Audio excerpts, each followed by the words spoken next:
Well, hey guys, welcome back. In this video, I'll complete the TIE Bomber, we'll do a final review, and announce the winner of the raffle.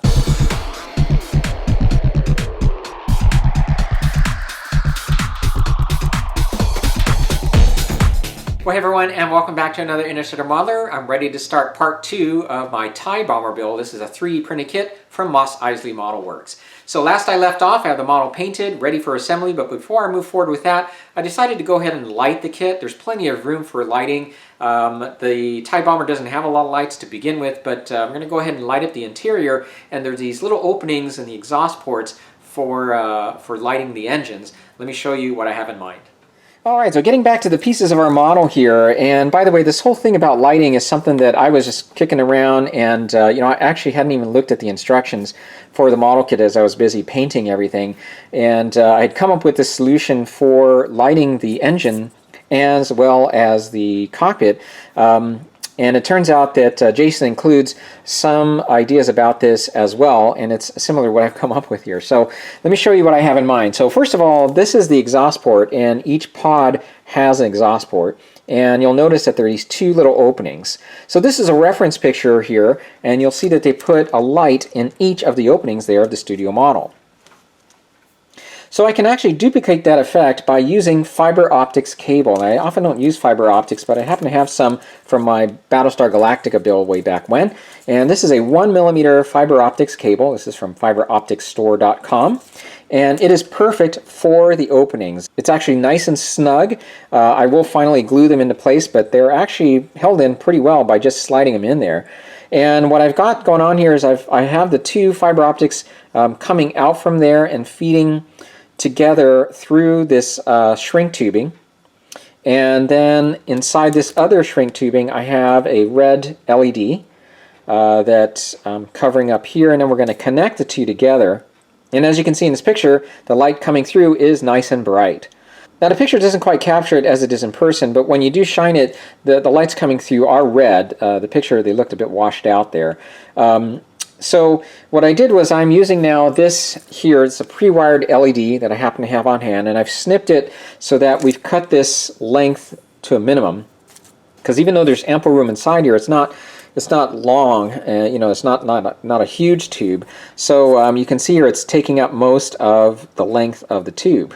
Okay, but what I did was I've snapped it shorter, and I've hooked it up now to the LED that's going to light up from the floor. It's going to light up the cockpit. And here's a picture of that set up here temporarily just to show you. And that glow looks great. I think it's going to be a nice effect. So in this section, this has the cockpit in it. It will feed through a wire that's going to be fed through here and then into the center section, and that will feed then out this way through the hollow tube that we'll be mounting our fighter on here.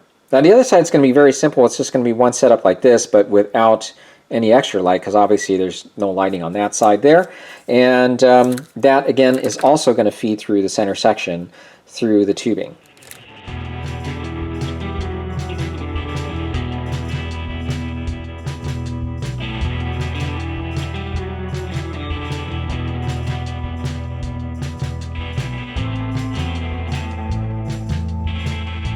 Alright, so I wish I could record every single step as I'm going along here, but basically all the wires are now jammed up into the back, and because they were reflecting some of the light, I ended up painting a lot of them black, and the ceiling I have painted with a light gray just to enhance the reflection.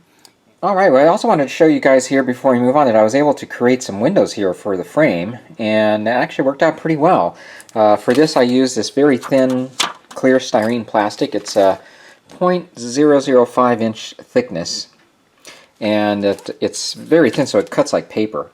And I was able just to cut the shapes out and just glue them using canopy glue. Now, some of the windows did get a little bit of canopy glue on them, but the one thing about that type of glue is it dries clear. And we've got a lot of detailing behind the window, as well as a dark interior, so that's actually going to hide a lot of those imperfections there. And I can position it to where the worst ones are positioned lower here, so you really won't be able to see that.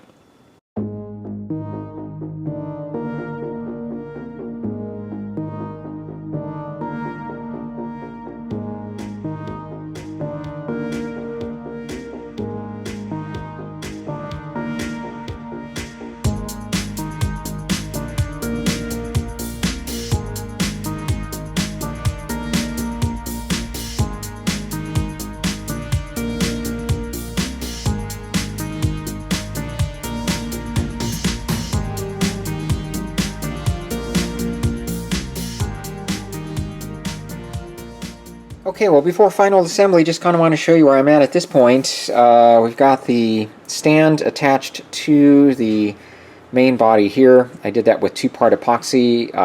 I bought a brass rod instead of an aluminum one, and painted it with Tamiya's metallic black, which always works real nice for these rods here. As for weathering now, I did want to point out I decided not to weather more than what I've done here because it's just not a very heavily weathered ship. After looking at the reference pictures over and over again, you just don't really see a lot of weathering. You can make your model look any way you want, obviously, but I wanted to kind of have this resemble the studio miniature, and so I decided just to use Tamiya weathering kit to darken up some of the panel lines, some of those areas there. Did a little application along the front and a tiny bit along the wings. Also took Vallejo silver and just kind of did just a mild chipping effect along some of the corners here. You're not probably going to see it from this angle. And then for the detailing here, which I originally was going to use MIG Ammo's wash for this, I decided not to go that route. I thought that would have been too heavy. So I just used Vallejo's wash. You can see here I just applied a little bit here to those areas and then lightened it up by just taking a cotton swab and cleaning it up a little bit. And yeah, I think I'm just going to keep it at that. So I'm ready to assemble the model, attaching the wings. Still have to put this on the top part of the ship and, of course, the windshield. Okay guys, well it's now time to move on to the final phase of our build, and that's to create the display base. And so what we're going to start with here is this plaque that I got at Michael's for about $5. It's just a wooden plaque. I've created a hole on one side for the light switch. And so my idea is to create a display with a simulated explosion. Now obviously a bomber would be pretty high up above its target when it's dropping any ordnance, but I obviously can't create something like that to scale here. So my idea is to position the fighter about right here. The fighter is going to be placed onto a metal rod, and I'm going to have the fighter angled up a bit while the explosion is taking place here. So it's going to look like it's just past the explosion. And to create the terrain, I'm going to use this stuff here, which is a lightweight clay that air dries. And I'm hoping to create a display that's going to have the terrain around here, and then it's spewing outwards here as the explosion's taking place. Now the explosion is going to be made up mainly of cotton that's going to be tinted, and to support the cotton I'm going to use this clear dome here, which is half of a Christmas tree ornament that I got at Michael's. Well, I'm looking forward to seeing how this turns out. Let's go ahead and get started.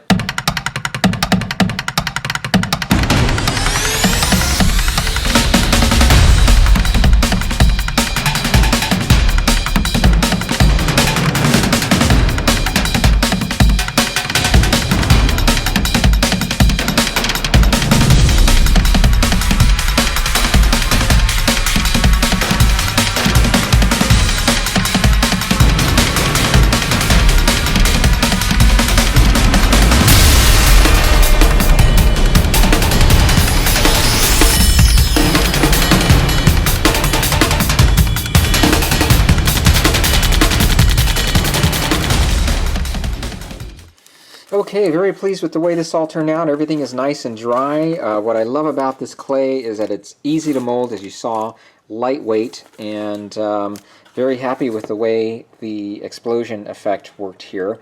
This is, of course, the ground that's coming up from the explosion. And so what I'm going to do next is paint this with a dark brown, and we're going to mist several different colors of brown onto it to provide some different shades of brown. And to provide the explosion effect, I'm going to be using this dome that I've now painted with Tamiya's yellow. That's going to give a yellow cast to the light. That's going to be placed in the center here with the cotton over that. Now, in order to tint the cotton the color that we want, I'm not going to be using paint this time, but rather I'm going to be using India ink. And this has been suggested by Ken Spriggs, who did a great job with his diorama of the thing. I really like the way the colors worked out there. So let's go ahead and get started then with applying the paint to the base, and I'll be right back after that's done. Alright, so here it is painted, and I added some variations of brown here and tried to add highlights kind of in a circular pattern around our explosion just to enhance the look, and added highlights also to the tip of this entire area where the ground is coming up. Okay, so as I showed you earlier, I've got this dome here, and I have some strips of LEDs that I'm going to put inside the dome. We'll hook it to our power source underneath the stand there. And so I'm going to go ahead and experiment with this a little bit and make sure that it's enough light coming through. So I'll be back in a second. Well, you know what, guys? I'm actually going to put the brakes on here because I'm going to change course. I'm going to try a different method with creating a simulated explosion. As I was messing around with the cotton, I started to think, you know, I was starting to wonder if there was a different way or a different approach for doing this. And so when I searched online to see if anyone's using any other materials for doing this sort of thing, I came across a few different posts, and these people had used this expandable foam. This is kind of stuff you use for gaps and cracks, and I didn't realize it also comes in white. I'm familiar with this one here, which comes out yellow when you spray it onto the surface. But this one comes in white, and I figured it might be advantageous with our situation here since we're going to be illuminating it from the inside, and maybe the white color will help us with the painting.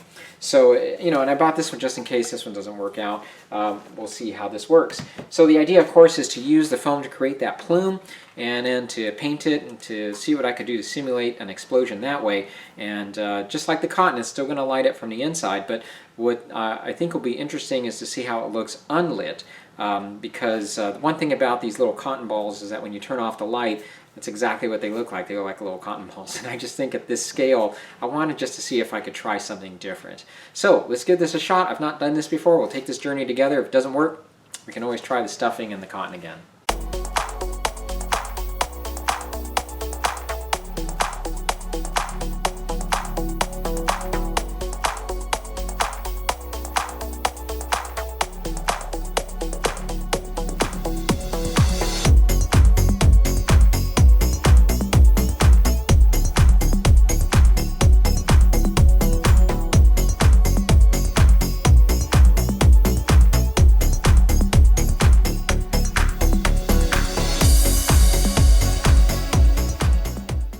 Okay, well, I have two options here. One's a lower profile than the other, and I'm not sure if either of these will be the final one. I think what I'm going to end up doing is doing a little bit more work on this, but I have to get going and get ready to piece everything together so we can move on to the final review. So I decided to go ahead and come back to the stand and create a bit more detailing here around the base of this opening, or this eruption, and what I wanted to do is give it a more cracked appearance here, as if the ground's just violently being torn apart, because it is.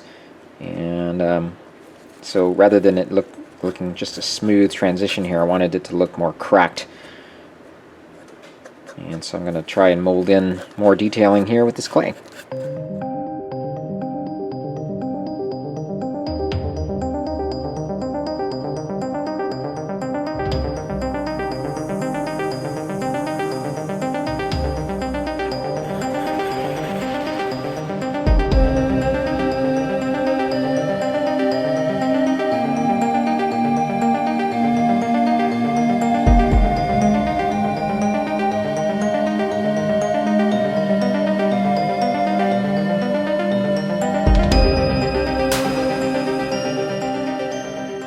Alright, so here we now have the stand, and I'm very pleased with the way it all turned out.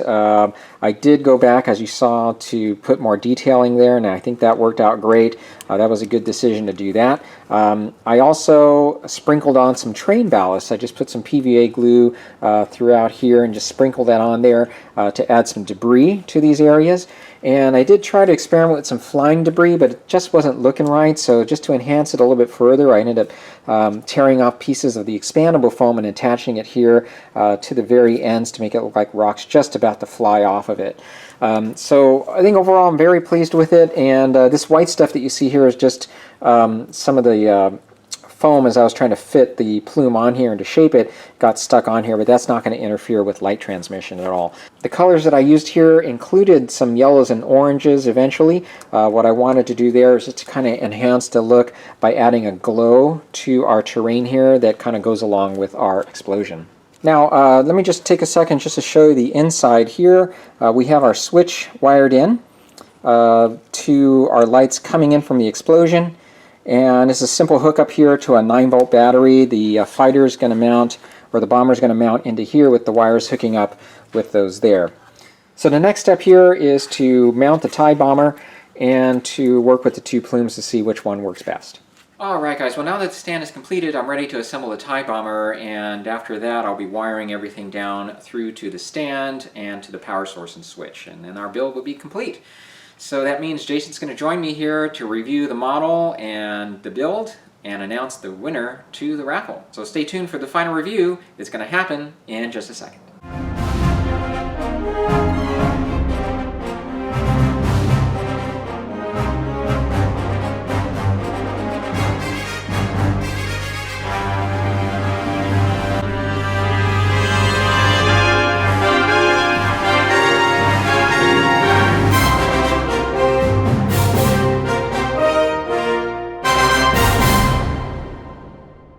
Okay, guys, and we're now joined by Jason here for the final review. Hi, Jason. How you doing, Augie? I'm doing great, thanks, and thanks again for joining us here. It's always a pleasure to have you on.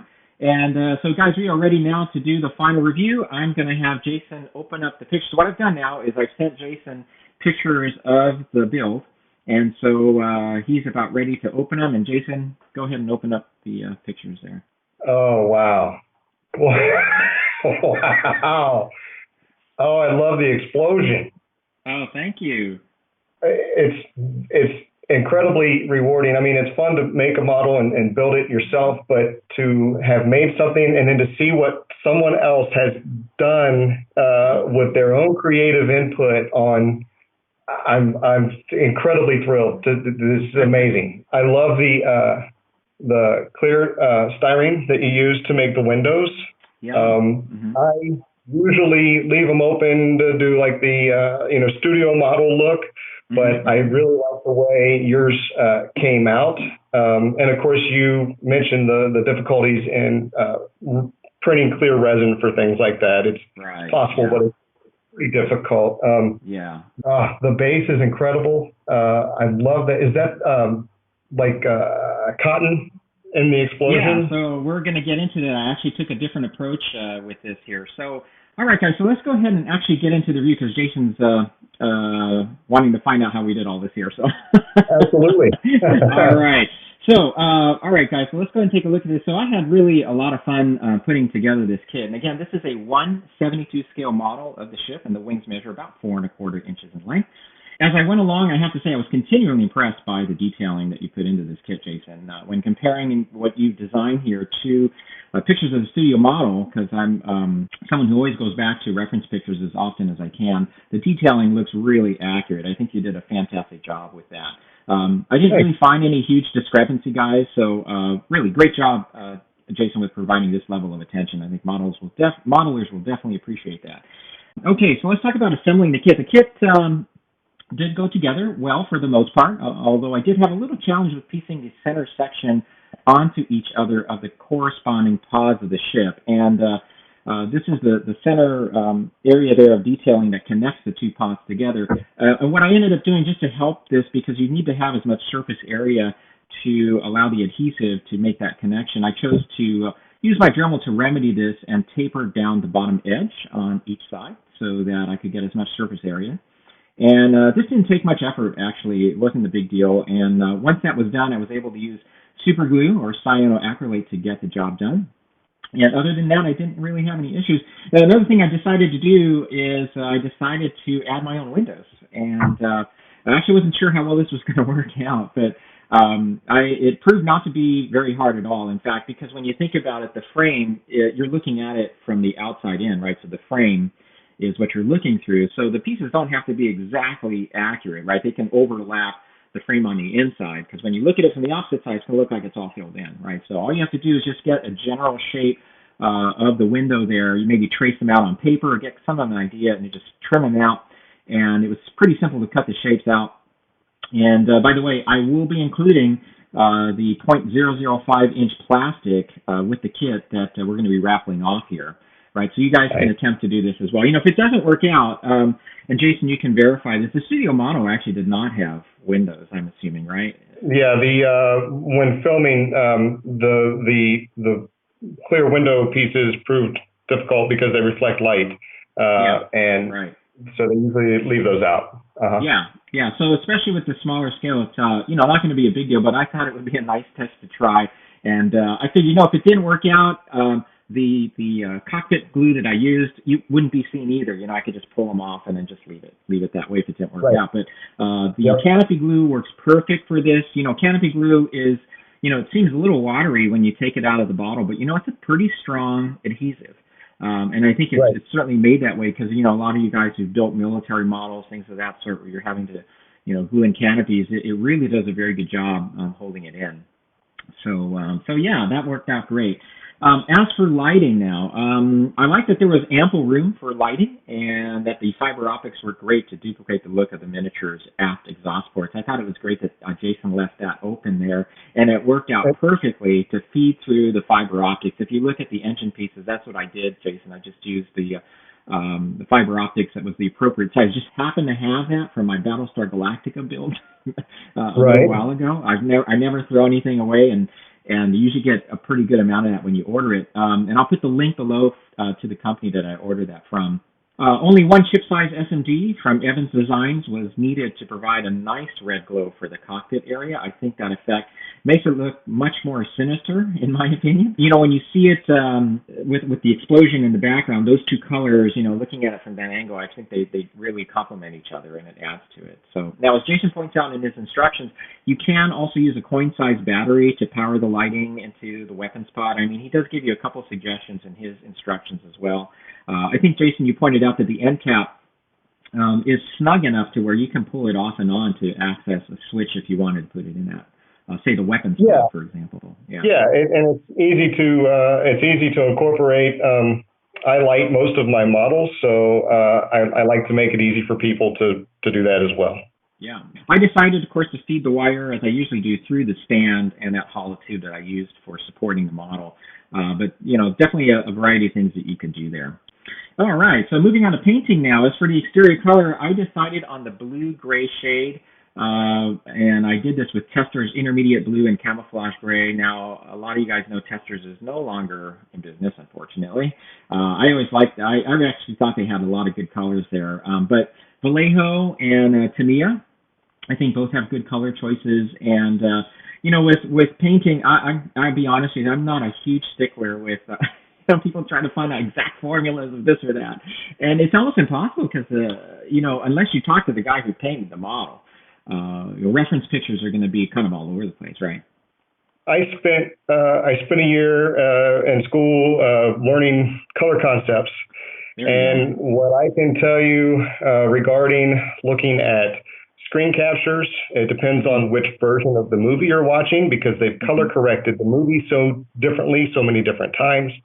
Yeah. Any photographs you see of the actual studio model, you know, all the lighting is different. So at the end of the day, when it comes to sci-fi, find what makes you happy because it's your model and you're the one that has to look at it. And I love it. I think you've done a great job of capturing that.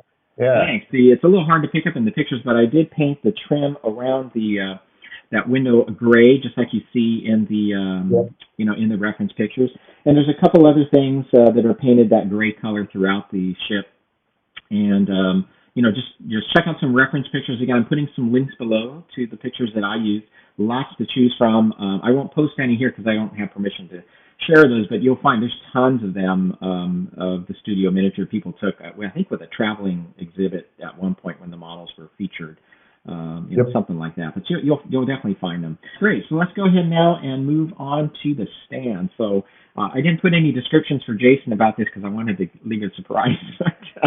But lastly, I wanted a dynamic-looking stand, and as soon as Jason and I were talking about this, you know, I actually already start thinking in my head what I'm going to do with this model kit. So from the very first time we met, actually, and started talking, it's like, you know, I bet you an explosion would really look really cool with this. And, you know, and you guys, if you want to do something like this, you can expand it even further with, you know, maybe a fighter being blown up there on the base or, you know, guys running. I actually thought about putting little guys running away from this explosion, but the choice here was to make a dynamic-looking stand. And as mentioned in the video, I know it's not very realistic in the sense that bombers would not be this close to their target. Right? I mean, That's probably why this is not a very weathered ship, but but well, depending on where you're at, there's no explosions in space, but we don't let that stop us. Right? Yeah. So, but hey, this makes for a really dynamic look, and it's engaging, right, for you to look at, and that was really my goal here. Now, making simulated explosions, this is something that I've tested and tried in the past, but I wanted to kind of veer away from the cotton. For something of this scale, I wanted to see if there was just another approach here. And so I went online, and what I found out, some other guys were using expandable foam. So this is the stuff you use to fill in cracks and gaps and that sort of thing. And and it's so I just kind of experimented with that, and it's a matter of and you'll find it comes out very poofy, and you can come up with it's so cheap to buy the stuff, you can just experiment with it, and you try painting with it with an airbrush. You'll see in the video how that worked out. What's interesting is that it still looks pretty convincing when the internal lights are turned off. So even on its own, and you'll see, Jason, I provided a couple pictures at the very end there. That's what it looks like with the lights off. And again, as I just pointed out, it's just not the case with cotton. With an explosion of this size, I think it would be, that this turned out a little bit better. So, I think with the expandable foam, the cotton is more open. So when you're trying to airbrush the color onto the cotton, it looks great, like you said, when it's lit up. But there's not a lot of surface there as compared to the expandable foam. And when I'm looking at this picture of the foam with the lights turned off, the effect is fantastic, lights off or on. Yeah, thanks. That was the thinking behind this, is if I could make this look right, all you have to do is shine a light on it, and the lighter areas will highlight and glow. And so I think that's why it looks a little bit different than, of course, the cotton would. Yeah, you totally approach that like a figure painter. And creating that depth and that shape with color and hue, as well as the shape of the object there, the explosion. So that's fantastic. Yeah, thank you. So we're going to talk a bit about here now, just a couple things that I came across. We're going to get back to that one point now. So, because Jason was always open to listening to the feedback here. So, as I mentioned earlier, it was easy to put the kit together, but that one section in the very center, we were talking about. So, Jason, you think you can make some modifications just to make it slip in a little easier to connect the pods, right? Yeah, in fact, I'd already looked at that area after we talked, and the concentric circles come down around the hulls right there, and there's a space there where I can trim some of that back and just make that fit a little more exactly. And I think especially in that area, that's important. So if somebody has already bought the kit and hasn't put it together yet, really pay attention to just getting as much of the surface area of those two pieces to mate. And have the glue, because that is the center of the model. So make sure you do a good job of fitting. Good. The other thing I had noted, which was to me more of a minor point, but I was just noticing that so on the top and bottom of the pod with the cockpit, you have these detailed areas. And currently, Jason has these as separate pieces. If you look at Studio Model, the one thing about this, the way it's designed right now, is there's a little spacing between the detailed piece and the hull of that pod. So Jason and I were talking a little earlier about maybe either form-fitting that or maybe making this part of the cockpit pod, right, Jason? Yeah, absolutely. The reference pictures that I used when I was designing the model were some old black and white pictures from probably 1979. And that space was not that well defined in that photograph. So I have gotten some feedback, and I think to make those two parts part of that hull would make the most sense. It would look the best. It will subtract a couple pieces from the total part count, but I think it's going to provide a more accurate model. And if somebody has that already, it would be also something, if you've already bought the kit, a little bit of Milliput and just fill that in, wouldn't take a whole lot at all. So I think that would be a great addition going forward. Absolutely. Yeah. All right. So we are ready now to get into the raffle. All right, guys. So what I'm going to do now is, so Jason has the link now to the comet picker. And it's a pretty simple device here. The app just works by him putting in the URL from the last video, and the app is going to pick out the winner. And what I've decided to do is I'm going to add 2 other prizes to this. I'm going to raffle off a second and third consolation prize of an Interstellar Modeler cap for you guys. So, I figured we're going to... Now, the one thing I always get that drives me crazy about raffles is they always go from third, second, and first. You're like, man, I wish if you had drawn my number first, I would have won that grand prize. So that's what we're going to do. We're actually going to draw for the grand prize first, and then we'll subsequently draw for the hat. So, all right, Jason, you ready? I am ready. All right, let's see who wins. All right. So we're going to hit the start raffle, and it is going through the names. Okay, Ramon Santiago. Ramon Santiago, all right. Congratulations, Ramon. All right, that's excellent. So the way it's going to work is we're going to give Ramon some time to reply here and give us his contact information. I certainly will try to reach out to him as well. All right, so Ramon is the grand prize winner. Congratulations there. We're going to now draw. See if do you think you can try that again and see if you can come up with a second winner? Picking the second winner now. It's going through names, and congratulations to Larry Martin. All right, Larry Martin wins the Interstellar Modeler hat. That's outstanding. Okay, and now for the last consolation prize, again, another Interstellar Modeler hat. All right, here we go. And congratulations to Tim Wilkinson. Tim Wilkinson. He comments periodically on the channel there, so that's great. Awesome. All right. Okay, well, that is it, you guys, then. Thank you, Jason. This has been quite a lot of fun putting the model together and just having you on. I can't tell you, after watching your channel for a few years now, since I got back into model building, it has been an absolute thrill not only get to talk to you, but to see what you've done with this model kit has been just a treat for me. So thank you for everything you've done.